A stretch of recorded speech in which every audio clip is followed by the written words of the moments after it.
Okay, so as always, a thank you to Miriam Friedman for keeping on top of this project and scheduling and making a flyer and fielding questions for people who have questions. And really, really, as always, thank you to all the people who submitted questions. It makes it much more interesting. Um, if I could give a very, very brief introduction, the topic for tonight is Hilchos Yom Tov. If I could give a very brief introduction, and you'll see so much of what we talk about fits into this. There is a misnomer about Yom Tov, and the misnomer is that people are of the impression that anything relating to food on Yom Tov is okay to do. That is not a correct statement. It is absolutely correct that the Torah creates an allowance for things involving food preparation on Yom Tov. The term that the Torah uses is ochel nefesh, things involving food. And in fact, those things were even allowed to apply specific tasks to other things that provide us physical benefit on Yom Tov. But as we will learn, there are many, many examples of things that we do for the sake of making food that we're not allowed to do on Yom Tov. So there are really specific malachos, specific things which are normally prohibited on Shabbos that we're allowed to do because of their strong association with food preparation. But it's not a correct statement that everything associated with food is okay. And that is a good segue to the first question that I want to talk about, which I'm sure is on many people's minds, which is discussing oven use on Yom Tov. So what's the story with adjusting the temperature on an oven or for that matter on a stovetop on Yom Tov? So let's just think this through for a second. Let's be very clear. And please, nobody draw any conclusions unless you're here to the end of the oven discussion. I'm just getting warmed up, you know. Sorry. Okay. So what is definitely permissible on Yom Tov, it's permissible to, thank you. Menashe Katz chatted to me. This is a really hot topic. What is permissible to do on Yom Tov is it's permissible to take a flame and increase the flame on Yom Tov for the sake of food preparation. But it's not permissible to create a new flame on Yom Tov. It's permissible to transfer a flame. It's permissible to increase a flame, but it's not permissible to create a new flame. Now, there are definitely people on this Zoom who know so much more about the science of this than I do, but I'll just speak in broad terms that the general approach of halachic authorities today is that the way it works with an electric oven or stovetop is if I raise the temperature, what it really means is the current is going in more often. In other words, it's not like there's this fire and now we're putting more fuel in the fire. What it really is if I raise the temperature, the current gets turned on, so to say, or created with greater frequency. In other words, we know that if I have the oven on a given temperature, it's not that there's a constant current going in.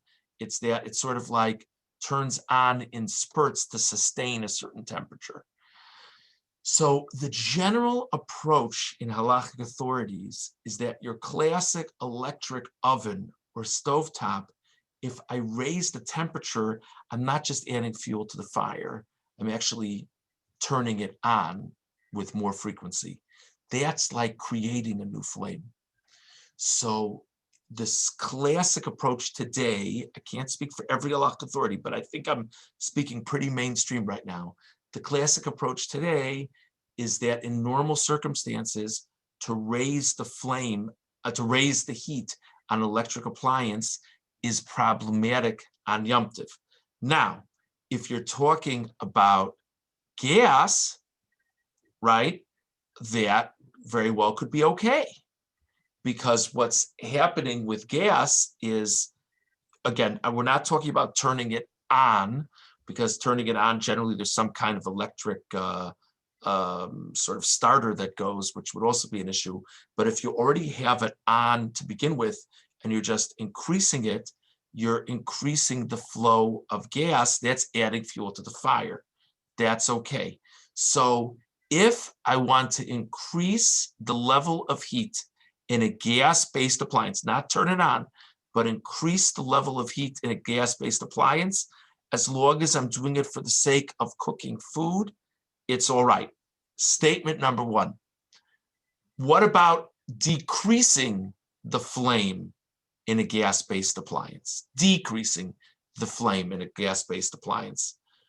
Electric, it's going to be a problem. What about gas? So with gas, the approach is as follows. With gas, when you think about it, when I increase the flame, I'm doing it for the sake of cooking food. When I decrease the flame, it's only okay if it's also for the sake of cooking food. How could decreasing the flame be for the sake of cooking food? So decreasing the flame is all right if the food that's on the flame is going to get burnt. So if the food that's on the flame is going to get burnt, then it's okay to decrease the flame, because there decreasing it enhances the cooking experience. Okay, so we've spoken about regular electric. We've spoken about gas that you could increase and decrease if it's going to stop the food from getting burnt. But what probably is most popular today among many on this Zoom, and just so nobody should feel bad, I don't have what I'm about to speak about, but many of you I'm sure do have what I'm about to speak about, which is what they call the Shabbos mode oven. Okay, so the Shabbos mode oven is, just for the record, not all authorities agree that it's acceptable for use on Yom Tov, but many, many, many authorities say it is, and certainly the Star K is a wonderful organization, and Rav Heinemann, and certainly worthy of relying on Rav Heinemann. But I'm just saying it, just if you ever meet someone who says, you know, oh, they don't use the Shabbos mode on Yom Tov, they're not crazy. That's just a different opinion. Now, what's the story with the Shabbos mode? So the story with the Shabbos mode is it operates based on the concept of grumma. So that basically when you press whatever buttons or give whatever instructions on your Shabbos mode oven, it doesn't immediately increase the heat. And because of that, it's not an immediate reaction to what you did. Because of that, Rav Heinemann feels that as long as whatever you're doing is for the sake of food preparation on Yom Tov, it's all right to do that.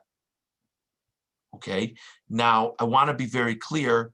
The Shabbos mode also, you're not allowed to turn on Yom Tov, nor are you allowed to turn off on Yom Tov. You're not allowed to turn the oven on or off.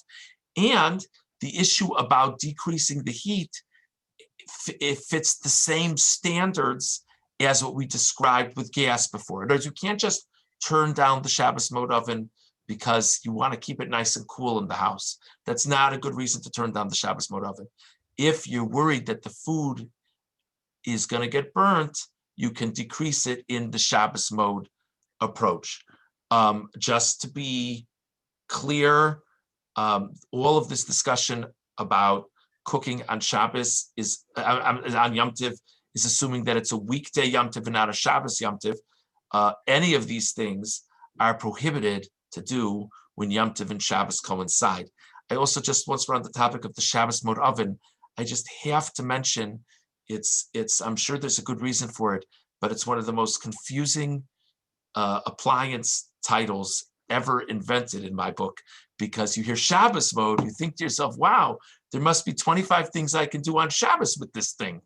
But really, it should be called, honestly, it should be called Yom Tov mode, but probably the people at Sears probably don't pronounce Yom Tov as well as they do Sabbath. So I suppose that's the main reason. But that's the basic story in terms of that. Just a reminder, in general, people are more than welcome. I don't take questions as we speak, but people are more than welcome to submit questions in the chat or speak up at the end. But there'll be a time where people can ask questions. I'm sure there'll be comments about this. Okay, another person submitted a question that I'm sure many of you have wondered before. I'm so glad this question was was submitted. So there are many wonderful hot water urns that are clearly being geared towards the halachic observant public, and there's this switch on many of the urns today that's Yom Tov. So the question, I hope people just show me by a nod or shake of the head. Do you have any idea what I'm talking about? Oh, let me try it a little bit better. Okay, thank you. Okay, so hot water urn. So we have a hot water urn in the house, and it's a standard thing. You plug it in, you put water in, it boils, etc. There's this switch that you can press or depress, whatever, and it's supposed to be the Yom Tov switch. I'll just describe it briefly because obviously someone at least knows what I'm talking about because they wrote a question about it. What's the story with the Yom Tov switch on the hot water urn? So here's the story. You're allowed to heat up water on Yom Tov. That's cooking. It's fine to heat up water on Yom Tov. What you're not allowed to do on Yom Tov, you're not allowed to turn on the urn, and you're not allowed to turn on lights on Yom Tov. So the problem is with your classic urn, you put water in the urn, and then what happens? Once the water has come to a boil, a light goes on. Or if your water was at an appropriate temperature before you poured in more water, there was a certain light on, and then it goes off because I poured in this water, and then after a while it'll go on, which means that though my intention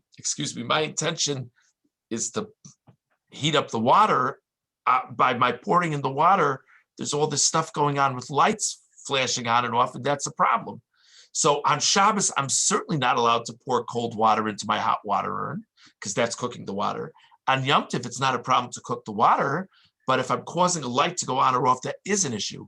So the Yom Tov setting on these newer urns disables the light going on or off if the water has come to a boil or not, which means that if I push the Yom Tov lever before Yom Tov begins, then I can freely add water to my urn without having to worry about the lights going on or off. Okay, that's the second thing. Next thing, a person has a water or ice dispenser that's attached to the refrigerator. If the light is kept on in that unit, is the person allowed to partake of water or ice? You know those things like you push the cup against there's like a lever, like, at your refrigerator, you push your cup against it, the water comes down or ice comes down. So it could be I'm behind the times. My impression is that many times those things are electrically maneuvered. If I'm correct about that, or you're setting off something electric in the process, that's my impression. If I'm correct about that, that's a problem on Yom Tov. It's possible I'm behind the times, but assuming that I'm correct about that, and again, it could be that different appliances work differently, but assuming that I'm correct, that would be a problem to press the thing to have the water or ice come out on Yom Tov. Okay, this next question is a super, super question. Is a person allowed to squeeze an orange on Yom Tov to make juice? So let's talk about this one for a second. Normally, we're not allowed to squeeze something on Shabbos. It's called schita. We're not allowed to squeeze something on Shabbos to bring liquid out of it. So there's a problem with squeezing a lemon directly into my beverage. There's a problem with squeezing an orange to make juice. What about on Yom Tov? So this is a classic example of something that, even though I'm doing it for the purposes of food preparation, it's not one of the permitted tasks of Yom Tov.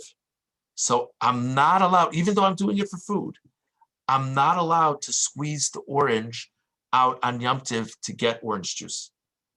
That's just an interesting one. Great question. I appreciate the question being asked. And then certainly someone also asked about, can one clean one's face with a cotton ball on Yom Tov. The idea is that the person is sort of absorbing different liquid with the cotton ball, and then presumably squeezing out some of the liquid, whether intentionally or unintentionally. So if I'm not allowed to squeeze the orange to make the juice, I'm certainly not allowed to do the thing you asked about with the cotton ball. So thank you for that. Okay, shifting gears. I'm sure many have wondered about this type of thing before. May one bake or cook food on the first day of Yom Tov that will be eaten on both days? In other words, may one bake a batch of cookies or cook rice knowing there will be leftovers for the next day, or should one just make half the recipe? It's a really interesting question. I want to give a little bit of background information just to make sure we're all on the same page. There's a halacha called hachana. Hachana prohibits doing any act of preparation on one sacred day for another sacred day. And what's most relevant for us in a Yom Tov discussion is hachana prohibits me doing an act on Yom Tov to prepare for a weekday, and hachana certainly prohibits me from doing an act on one day of Yom Tov to prepare for the next day of Yom Tov. That prohibition is true, even if it's something that isn't even a malacha. If I do anything, it's a problem for me to set the table. Yom Tov is going to be Monday, Tuesday, I believe, Shavuos. So I say to myself, Monday night, oy vey, it's such a late night, Monday night. You know what? Let me set the table for Monday night dinner Monday afternoon. That's a problem. That's called hachana. That's an act of preparation on one day of Yom Tov for the next day of Yom Tov. Now, if the context in which I'm doing this thing on the first day of Yom Tov is also for today, that's all right. So, for example, just to think about an example for a moment, let's say I'm having a lot of people over for lunch on Tuesday Yom Tov, and I'd like to set up a second table, but I can't set up a second table on the first day Yom Tov for use on the second day Yom Tov. That's not okay. But somebody comes to my house on the first day Yom Tov, and they want to sit and have tea with me. So I could bring them anywhere in the house to sit and have tea. So I say, you know what? Let's put out a table that we'll sit at to have tea. So as long as what I'm doing on the first day of Yom Tov is serving a function on the first day of Yom Tov, it's okay if I also happen to benefit from it on the second day of Yom Tov. But if the only reason I'm doing it is for the sake of the second day of Yom Tov, that's halachically problematic. The one scenario that is okay to prepare on one sacred day for another sacred day is when Yom Tov goes into Shabbos. So when Yom Tov goes into Shabbos, if I prepared an Erev Tavshilin, that's the matzah and the egg or some variation on that. If I prepared an Erev Tavshilin before Yom Tov began, that halachically allows me to do an act of preparation on Friday Yom Tov for Shabbos. But on Yom Tov for a weekday, or on one day of Yom Tov for another day of Yom Tov, or on Shabbos for Yom Tov, all those things are problematic. So now the questioner is asking a very interesting question. Person wants to bake cookies, okay? And they're going to bake cookies Monday morning of Shavuos. Okay, that's their plan. They're going to bake cookies Monday morning of Shavuos. And their plan is not that all the cookies will be eaten by Monday lunch. Their plan is some of the cookies will be eaten Monday lunch, and some of the cookies will be eaten Tuesday lunch. So the question is that hachana? Is that an act of preparation on the first day of Yom Tov for the second day of Yom Tov? It's a really good question. It's an important question. So I want to go through a few theoretical scenarios because it really depends on things. Scenario number one is it's easy for me to make the full recipe, okay? And by the way, once I start halving the recipe, cutting the recipe in half, I don't have the right pan to cut the recipe in half. The whole thing, in other words, if I make a Lakshan kugel half the size of the Luxury kugel that I normally make, and I use the pan that I normally use, I'm going to have a very thin Luxury kugel. You know what I mean? It's not, the whole kugel is not going to be any good, right? So anything that is sort of a standard recipe that I use, when you think about it, using the certain numbers in the recipe, certainly for anything that you kind of cook together as one unit, using the certain numbers in the recipe is really for the enhancement of the entire item. So even if I think I'm only going to eat half a potato kugel on Monday, it's fine for me to make a full potato kugel, knowing that I'll eat half of it on Monday and half of it on Tuesday. That's point number one. And I think with that, we probably cover a lot of the questions. Any recipe of like one big item, I could feel fine cooking the whole recipe. Now, what I'm not allowed to do is I'm not allowed to make a potato kugel on Monday with no interest in serving it on Monday. And I'm not allowed to make a potato kugel on Monday to serve on Tuesday. That's a problem. But if I plan on partaking of the potato kugel on Monday, I can make a full recipe and use some of it on Monday, some of it on Tuesday. Statement number one. Statement number two. Let's say it's something that it really is different items that I individually prepare each item. I'm just thinking for a moment, you think of something like chicken cutlets, for example, right? So chicken cutlets, literally, I'm taking each cutlet, I'm dipping it in whatever the batter is, whatever the mixture is, and then I'm putting it down. Take another cutlet, dip it in the batter, putting it down. It's not like one big recipe. When you think about it, a chicken cutlets is really, it's one general prep for whatever I'm dipping the cutlets in. But after that, it's like whatever, 15, 20 different preps. If again, quick nod of the head or shake of the head. Did people follow what I just said? Yeah, okay. So, okay, mental note. I should talk more about chicken cutlets and less about urns. Fine. So it's good to know your stronger and weaker areas. So something that is really theoretically, essentially multiple different preps, it's fine for me to be generous in my plans for Monday. That's really fine. It's fine for me to say, look, I don't know. Maybe they'll be hungry on Monday. It's good. I want it to be that if I see somebody in shul, I can bring them home with me. It's good. Let me have a little bit more. It's fine to that. Even though I realize that it's almost certain I'm going to have leftovers, it's fine. I mean, the truth is, if you think about it, many times we plan that way. When it's not a second day Yom Tov, we plan that way. So as long as it's at least credible that I really might, that it's plausible that I'm preparing this much for Monday, it's fine for me to be very generous in my preparations, realizing that it's almost certain I'll have leftover for Tuesday. If the situation is that it's not one big recipe, and there's no fathomable way I could need that much for Monday. And by the way, there's no additional benefit of sort of enhanced flavor to the entire pot or pan. There's a classic example given in the context of meat. Like if I'm making some dish, the more meat I have in the mixture of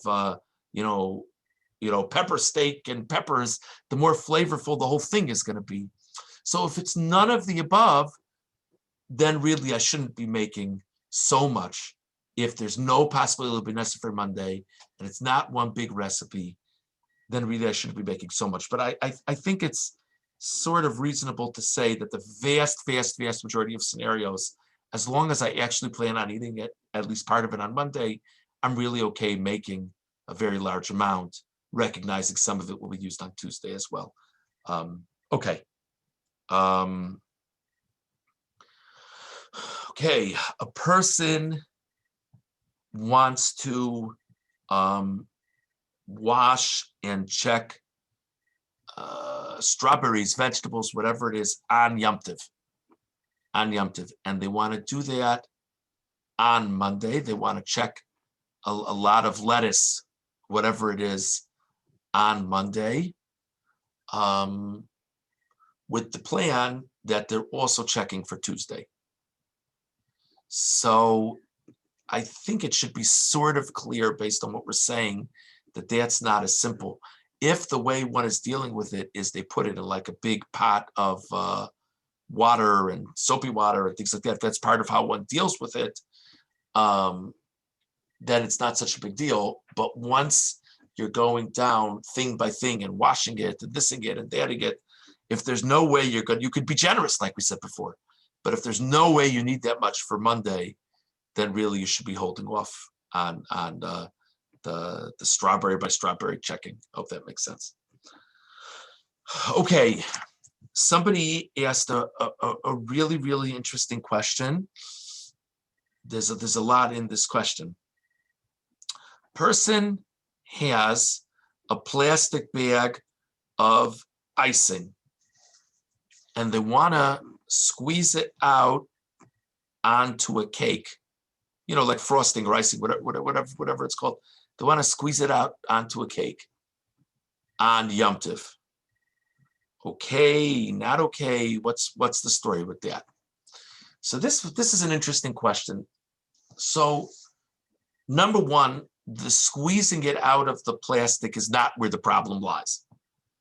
Even though we use the same word squeezing for an orange with orange juice and plastic with cake frosting, it's halachically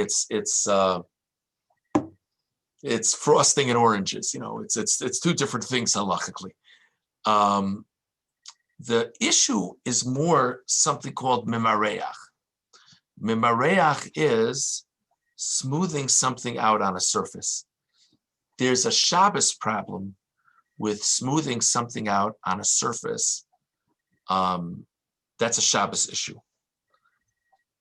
Now, even on Shabbos, I'm allowed to smooth it out on a surface unless, even on Shabbos, I'm allowed to smooth it out on a surface if I'm not making sure that it's just so. So it kind of depends when you're putting frosting on your cupcake, who your clientele is. I promise you that the Rosenbaum children really don't care if the frosting is just so on the cupcake. They actually would prefer that it be dripping, you know, extending over the edges. That's for sure. So for the Rosenbaum children, the frosting on the cupcake is just food on top of food. And the halacha is you're certainly allowed to smooth out for food purposes. Even on Shabbos, you're allowed to do that. For example, you're allowed to take peanut butter and, you know, smooth it out on a piece of bread on Shabbos. There's no problem with that. So when you think about it, spreading frosting on a cupcake is not that different than putting peanut butter on a piece of bread. But what would be the issue? The issue is if the Better Homes and Gardens, are they still around? I don't know. If the editor of Better Homes and Gardens is coming to your house for a Shabbos meal, I don't know if they do cupcake frostings, but you get the point. So there, it's really important to you, as part of your presentation, that the frosting should be just so. If the frosting is just so, that's a Shabbos problem. And to the best of my knowledge, it's a Yom Tov problem as well, because this gets back to this malach of mimareach is not one of the malachos that was permitted for food purposes on Yom Tov. But I repeat, if you're not being careful to get it just perfect, you know, perfectly on the edge and so on and so forth, then it's actually okay on Yom Tov and it's even okay on Shabbos. Okay. I want to read the next question. A person has a question about a coffee machine that he puts on a digital timer and he sets it up before Yom Tov to go on Yom Tov morning. I'm not trying to be cute when I say this. This sort of opens a whole set of questions about what a person may and may not use a timer for on Shabbos or Yom Tov. I'm not even going to answer that because that's really not the question being asked right now. I just wanted to throw it out there as a comment. The real question being asked by the questioner is if they have a coffee machine on timer in some way, may they add water to the coffee machine on Yom Tov? In other words, we're leaving the timer question aside. I'm not addressing that question. The question is, assuming that it's all okay with the timer, may a person add water to the coffee machine on Yom Tov? And I would say absolutely that would be okay. As the questioner assumes, it would not be okay on Shabbos, but it would be okay on Yom Tov. Pursuant to the earlier discussion, a person may only do it, a person may not do it first day of Yom Tov for second day Yom Tov. For example, a person, if they wanted to do it for the second day Yom Tov morning, would have to put the water in sometime on the second day of Yom Tov. Okay. Moving on to another topic of coffee is the French press question. If I couldn't pull off explaining the urn with the Yom Tov switch, I'm not even going to try to fully explain how French press coffee works. Let me read the question. We received guidance previously that use of the French press on Yom Tov to make hot coffee was okay, although the rabbi was not comfortable with this on Shabbos. I wonder if there's a difference if we do it a cold brew. Okay, so let me just explain this loosely. Without getting into the details of how French press works, you could certainly look it up online, which I did today because I had to refresh myself about how a French press works. But I've certainly been asked the question before. So loosely speaking, there are two potential issues on Shabbos or Yom Tov with French press. So one is, at least what I saw today, is a person is pouring water from a source of hot water onto the grounds, okay, which is what we would call irui kli rishon, I believe, unless I'm misunderstanding the circumstances. That would be a problem on Shabbos, but would not be a problem on Yom Tov, okay? The other issue that comes up with the French press potentially is the question of borer. There's a lot of borer discussion when it comes to a French press. You get different opinions about it. Borer is sorting between one thing and another. And basically what happens with this French press is there's sort of coffee grounds and there's a plunger with some type of, sorry, the word is escaping me, but some type of thing that some of the product goes through. So at least the way some French presses work, there's a borer element. So that, I tell people who ask me that I believe that is a problem for Shabbos, the way the borer is done with the French press. You get different opinions about that. But I personally would say that the borer is not a problem for Yom Tov. So I believe the question being submitted was, if a person is doing a cold brew, I think what they were asking was, could they do a cold brew on Shabbos? So I would say that if they're cold brew, if they're doing borer, I think it would still be a problem. That's what my personal position would be. But it actually, this topic is an interesting launch pad for another discussion about what is and is not okay on Yom Tov. Remember, I've said before that it's not like everything involved with food is okay on Yom Tov. Specific things involved with food are okay on Yom Tov. Borer, selecting, is an interesting one. The rabbis basically said as follows, that if the borer that you're doing is something that's normally done on a small scale, and it's something that it's more beneficial today, it's more beneficial to do it today on Yom Tov than to have done it yesterday, then you could do it in the normal manner on Yom Tov. So the French press example makes a lot of sense, because from French press drinkers explained to me that it's a whole different thing if you make it fresh as opposed to if you made it the day before. So that borer, I would say, would be okay on Yom Tov, but not on Shabbos. That's what I would say. Thank you. It's an interesting question. Okay, a person also posed the question about wearing a smartwatch to track heart rate and the like on Shabbos or Yom Tov, even if assuming the person silences notifications and turned off the display. So I personally would say that normally it would not be correct to wear a smartwatch on Shabbos or Yom Tov, but I want to be very clear about this. There are people who, for health reasons, need to keep a very close, really keep a close handle on their different numbers. It could be that in certain circumstances it would be appropriate to wear on Shabbos or Yom Tov.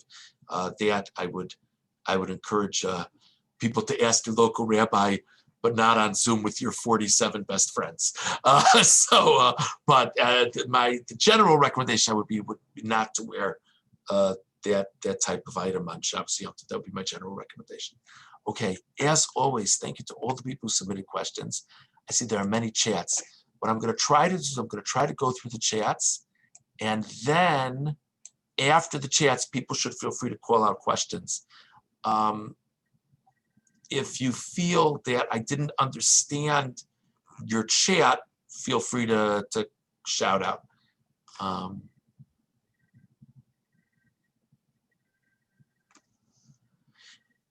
The comment is being made, I appreciate the comment, that a gas oven works much more like an electric oven. And when I read it, I remember I've seen that before also. So I would say for a gas oven, normally a person should not raise the temperature on. I appreciate that comment.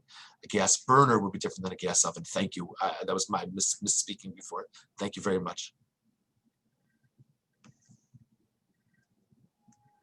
The other comment I appreciate too. I'm just not going to get into it because I don't want to confuse things. Great question. Is someone allowed to wash hands with hot water on Yom Tov? Is someone allowed to wash dishes with hot water on Yom Tov? So there's a really, really interesting concept the Gemara discusses, which is once the Torah teaches us that I'm allowed to do malacha on Yom Tov, once the Torah teaches us that I'm allowed to do malacha on Yom Tov for ochel nefesh, for food purposes, if it's a malacha that's permissible for ochel nefesh, it's also permissible for other things involving my physical needs, as long as those are common physical needs. So to wash my hands with hot water on Yom Tov is acceptable, and to wash the dishes with hot water on Yom Tov is acceptable. I want to emphasize both of those things are only the case if it's not also Shabbos.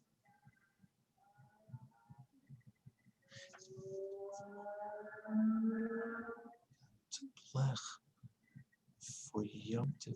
Okay, Eric, I'm just going to reword the question. Just tell me, just nod or shake my head if I'm getting it or not. Okay, so I believe your question is as follows: a person has a burner on for Yom Tov, and now Yom Tov leads into Shabbos. So you had the burner just exposed because that's the easiest way to cook. Now, may you place a blech on the burner on Shabbos or on Yom Tov going into Shabbos? Did I understand your question? Yeah, I would say that's perfectly fine. Thank you. That's a great question. Thank you very much. Okay, the question is asked in the context of a coffee maker. Again, we're talking about on Yom Tov, and we're talking about Yom Tov when it's not Shabbos. May one add cold water to the top that will then flow down and be heated? If the only thing that happens is the water is getting heated, that will be fine. But you just have to make sure that the setup of the coffee maker is not such that when you pour in cold water, the light goes on or off, or then the light comes on after it's ready. You just have to sort of do an experiment to see if anything with lights going on or off, we don't do on Yom Tov. But if there's no lights going on or off, it's fine. Yeah.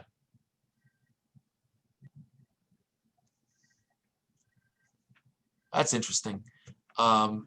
Menashe made a really good practical suggestion. I stated before that I don't know definitively if the water or the ice dispensers are electric or not.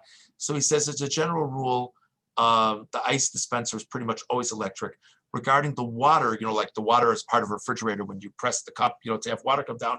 He said you could test it. You could unplug the refrigerator and then try the water dispenser and see what happens.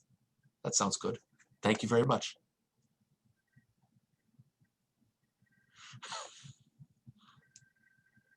It's good to see that the brothers' cats more or less agree. I only saw sense after I saw Menashe, excuse me. Yes, thank you very much. That's an important question.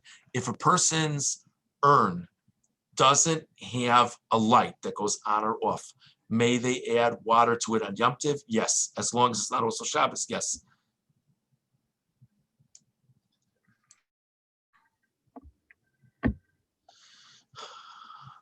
Okay, great question.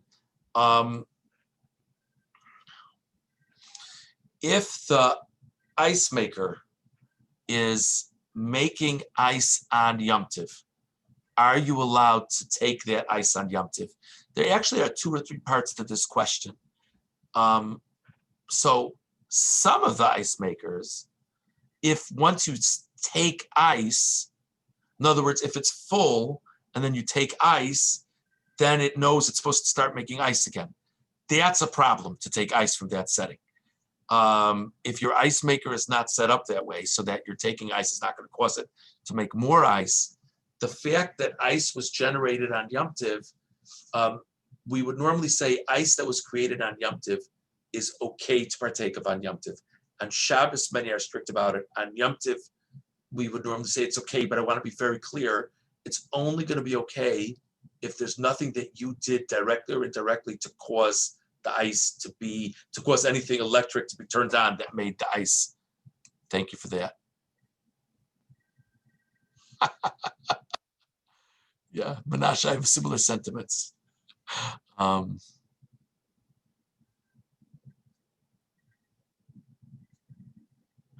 Interesting. Okay, so Nancy and Bruce. So that's an interesting question. So a common way that parents deal with the younger children for the second night dinner is they heat up the food for the children late in the first day and they feed it to the children on the first day. Is that a problem?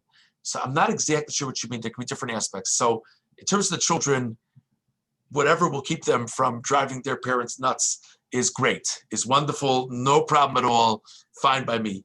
I think what you're asking is it a problem to be warming up the food that everybody's going to benefit from at the second night dinner when you're warming it up on the first day? Thank you. So that's a great, great example of how to do a little bit of a workaround with hachana. But this is a sincere example. This isn't even playing games. You're putting the food in the oven for your kids who want to eat it the first day Yom Tov. That's fine. You don't have an obligation to take some of the food out of the pan so that you're not warming up everything. It's one act. You're putting the pan in the oven. So if you benefit from it in that way, and now the food is nice and hot right after lich benching second night, great. The one thing you can't do is you may not put a pan in that the kids have no interest in. And you know the kids will have no interest in. That you can't do, because that would be preparing for the second night. I hope I answered your question. Thank you. Okay, we need to get a Menashe pun in here. Making the full Lakshan Kugel is using your noodle. Very good. Thank you very much.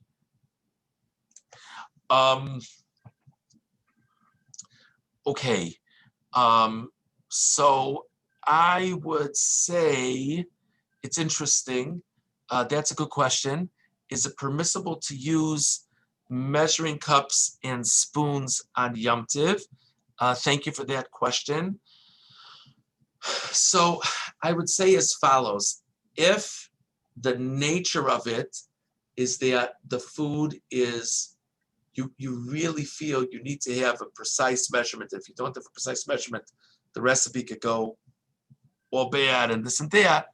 I would say that's considered Dvar Mitzvah and it will be okay to measure on Yom Tov.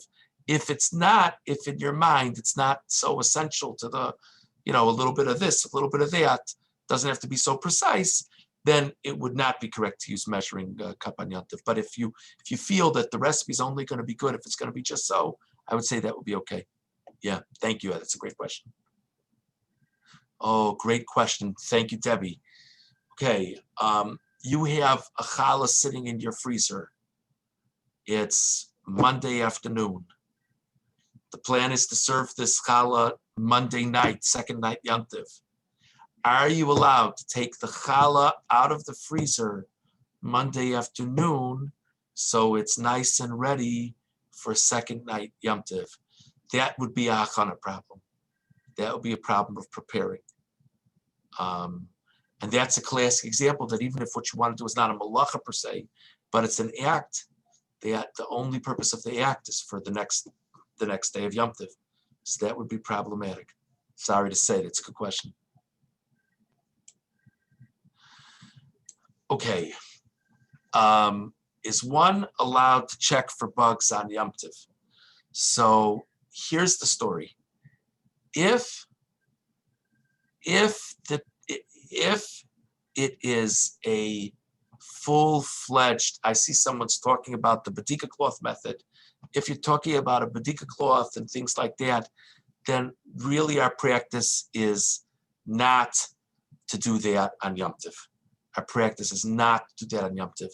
If you're talking about washing something well and in soap, and then just checking it afterwards without things like badika cloth, I would say if it's the quality of the food will be better if you do it on Yom Tov rather than before Yom Tov, I would say it's okay to do on Yom Tov. So again, to repeat, if you check, again, I want to repeat, if what you're doing for checking for bugs is you're washing it well and you're looking at it closely, I would say it's all right to do that on Yom Tov. Again, that's a separate discussion as to what's appropriate methods for bug checking. That's a separate discussion. But if that's the way you're doing it, I would say it's all right to do it on Yom Tov. If it's not going to go well to do it before Yom Tov, because before Yom Tov, it's all going to be soggy coming into Yom Tov. If you're doing something more specialized, like a badika cloth method, that I would say should not be done on Yom Tov. Okay.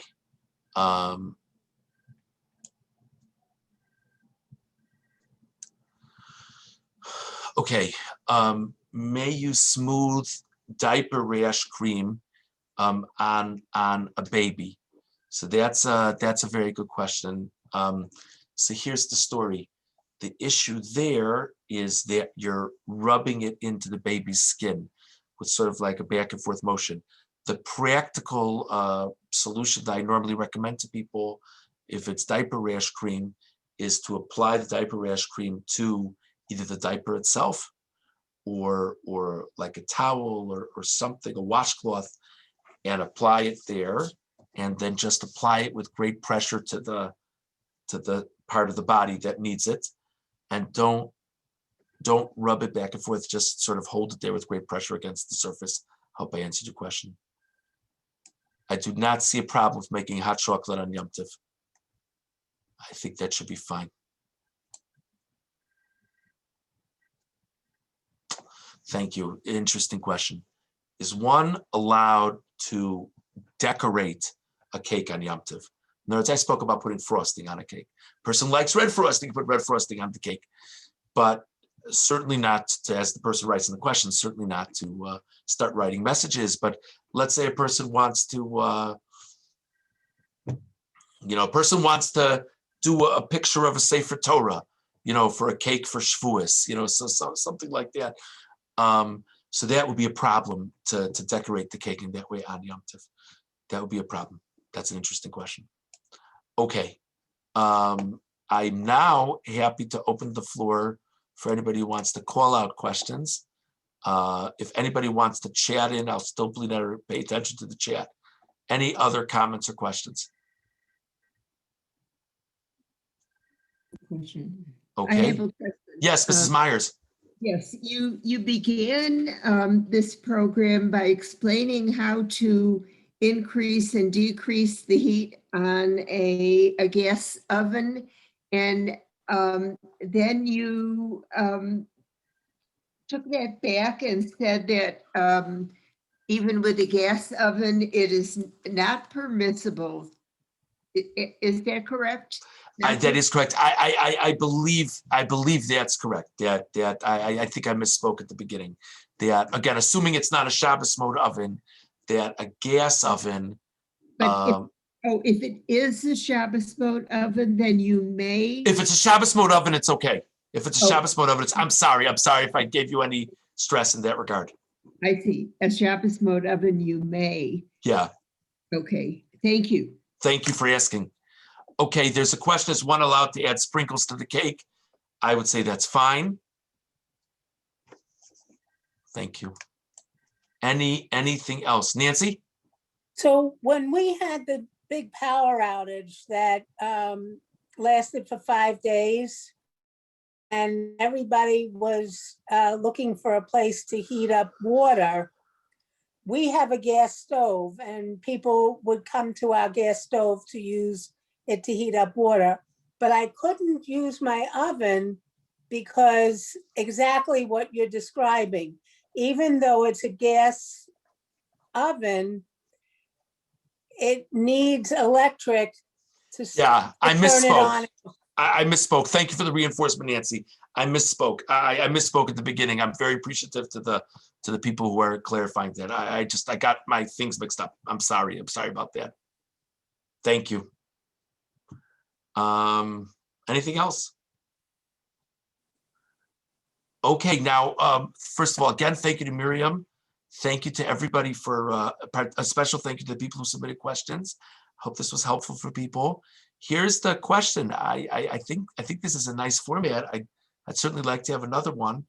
Does anyone have a suggestion for what we should do for the next topic? I think we're still sort of trying to focus on Shabbos-oriented things. I think there was an idea to do muksa for the next one. Anyone else want to just either put in the chat or call out a suggestion? Okay, what? Someone was going to say something? Okay, so you know, we'll see if obviously if anybody has any good ideas, you're welcome to email me over the coming days. But so I'm yes. Hi, this is Sandy Thurman. How are you? Hi, how are you? Baruch Hashem, thank you. Thank you for everything you're doing. These shiurim are fantastic. I'm so glad. Thank you. What about a suggestion of carrying in an eruv? What you shouldn't be doing with the eruv.